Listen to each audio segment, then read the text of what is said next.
Hey everyone, Patrick from Nolan Riding here. Welcome back to our how-to series on climbing. This is part 2, and honestly I'm pretty excited for this because out of the saddle climbing is one of my favorite ways to just break a trail into a few different pieces, solve that puzzle, and get up on top and really have that satisfaction from having earned my turns before I drop down.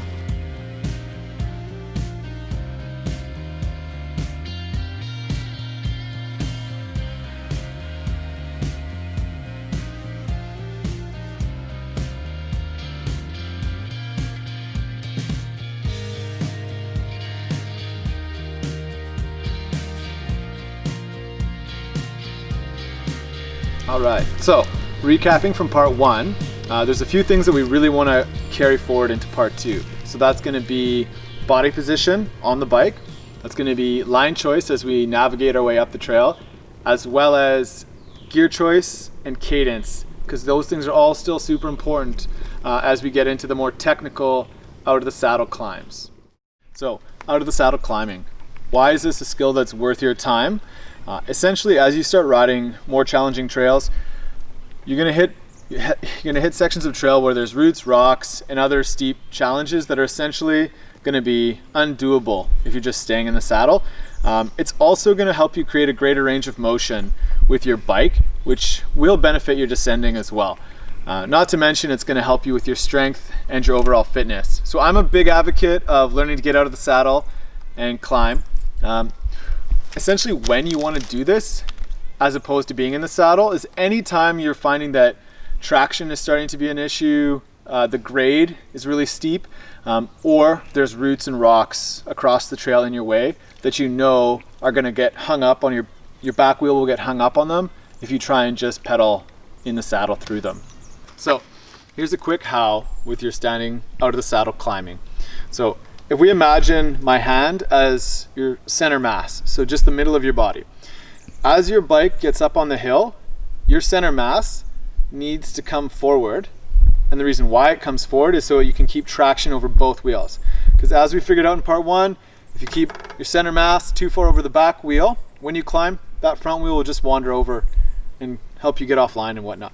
So we're out of the saddle, we've got our center mass, we're going to adjust it forwards on the bike, and we're going to keep that good cadence, that good gear choice, and we're going to work on finding good lines as we climb up the trail. So you're out of the saddle climbing and you're still having some issues. Here's a couple things you can do to really help everything stay smooth. Number one thing, pedal smooth circles. Often I see riders who are strong and full of jam just pedaling squares, and what ends up happening is their back wheel spins out and they lose all their traction. So be patient and practice smooth pedaling technique. Number 2, really make sure that you're looking ahead on the trail, looking at your lines and sighting where you want to go, because that's going to help you retain good balance, and at a slower speed that's super important, right? Because out of that saddle, technical climbing is a pretty slow and patient game. So take your time, look ahead, and pedal smoothly. All right, this is when I need to get out of that saddle, look ahead, shift my weight forward. See how I just went hip to grips there? That allowed my back wheel to come up and over. So let's assume that you're doing pretty much everything right when it comes to your out of the saddle climbing. You've got a good, strong forward body position, you're pedaling smoothly, and you're looking ahead. But you're still running into roots and rocks that are essentially robbing you of your momentum. What can we do? First of all, we need to recognize that our body position is going to be dynamic as we climb, right? We have to match our center mass over the bike to the appropriate roots and rocks. So in this next part, we're going to experiment with essentially shifting our weight over top of our bike to allow our front wheel to become light so that it can float up and over a rock or a root. And then as we're looking for our back wheel to roll up and over, we're going to shift our weight back to the front of the bike to let that back wheel just be free and climb up and over, right? So it's going to become something that you need to experiment with, and it's really going to be about starting to understand how you can move your weight over top of your bike while you climb so that you become active and not passive in the way that you climb. All right, so in terms of a maneuver that will help you get up and over a rock or a ledge or a root, I want to talk to you about the pedaling wheel lift.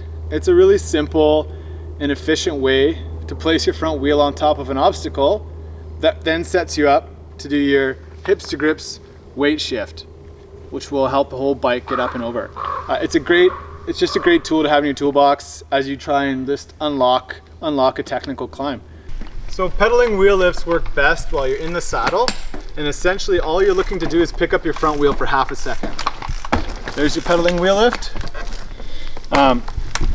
How it happens is bring a pedal to about 11 o'clock, relax, lean forward, and in one movement, lean to the back of the bike as you do a nice aggressive pedal stroke, and that's going to generate lift for the front wheel.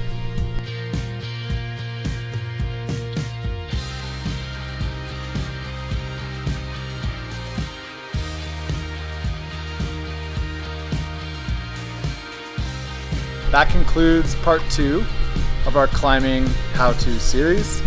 I hope that this was useful. Again, reminding yourself that looking ahead is going to help keep everything balanced. When you're out of that saddle, shift your weight accordingly to the trail, and choose the right gear for the right situation. As well, by looking ahead, you're going to find the right lines.